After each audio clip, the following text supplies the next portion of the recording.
पहले सोनिया गांधी से दूरी की बात और फिर प्रधानमंत्री नरेंद्र मोदी के साथ मीटिंग की घोषणा।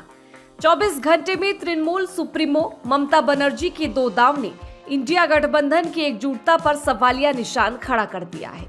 वो भी ऐसे वक्त में जब संसद का बजट सत्र चल रहा है और बजट को लेकर विपक्ष सरकार को घेरने की कोशिश कर रही है। ममता बनर्जी की पार्टी तृणमूल कांग्रेस विपक्षी इंडिया गठबंधन की प्रमुख घटक दल है, जिसके पास लोकसभा में 30 और राज्यसभा में 11 सांसद हैं। ममता बनर्जी ने उन अटकलों पर विराम लगा दिया है जिसमें कहा जा रहा था कि 27 जुलाई को प्रधानमंत्री की अध्यक्षता में होने वाली बैठक में बंगाल की मुख्यमंत्री शामिल नहीं होंगी। ममता ने कोलकाता में पत्रकारों से कहा कि वो इस बैठक में शामिल होंगी और वहीं पर बजट को लेकर अपना विरोध दर्ज करवाएंगी। इंडिया गठबंधन के 5 मुख्यमंत्रियों ने अब तक नीति आयोग की बैठक का बहिष्कार किया है। इनमें कांग्रेस शासित हिमाचल, तेलंगाना और कर्नाटक और डीएमके शासित तमिलनाडु के साथ साथ आप शासित पंजाब के मुख्यमंत्री हैं। इन मुख्यमंत्रियों का कहना है कि जब बजट में हमारे राज्यों के लिए कुछ दिया ही नहीं गया तो हम बैठक में क्यों जाएं? ममता का प्रधानमंत्री मोदी से अलग से भी बैठक प्रस्तावित है। यह बैठक नीति आयोग की मीटिंग से पहले हो सकती है। कोलकाता में पत्रकारों ने जब ममता बनर्जी से सवाल पूछा कि क्या दिल्ली दौरे पर वे सोनिया गांधी से भी मुलाकात करेंगी, इस पर बंगाल के सीएम ने कहा कि हर बार सबसे मिलना जरूरी नहीं है। सोनिया गांधी से आखिरी बार जुलाई 2023 में ममता बनर्जी की मुलाकात हुई थी। कांग्रेस अध्यक्ष मल्लिकार्जुन खड़गे और नेता प्रतिपक्ष राहुल गांधी से भी अब तक ममता बनर्जी की कोई प्रस्तावित बैठक नहीं है।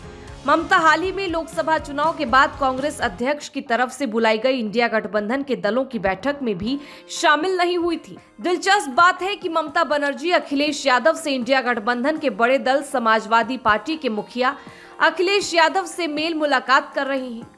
21 जुलाई को ममता ने अखिलेश को कोलकाता भी इनवाइट किया था। ऐसे में सवाल उठ रहा है कि ममता दीदी कौन सी खिचड़ी पका रही हैं?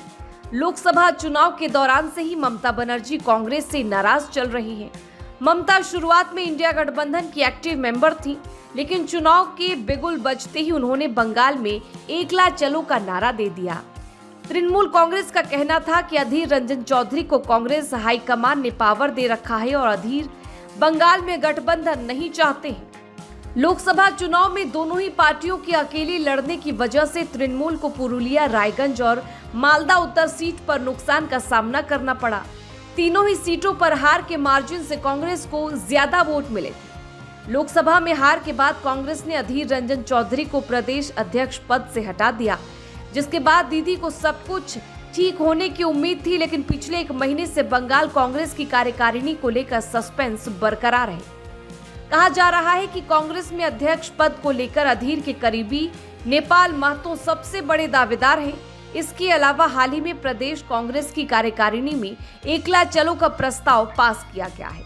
बैठक में शामिल नेताओं का कहना था कि उत्तर बंगाल को छोड़कर बाकी हिस्सों में बीजेपी मजबूती से टक्कर नहीं दे पा रही है। ऐसी स्थिति में कांग्रेस ममता का बेहतर विकल्प हो सकती है।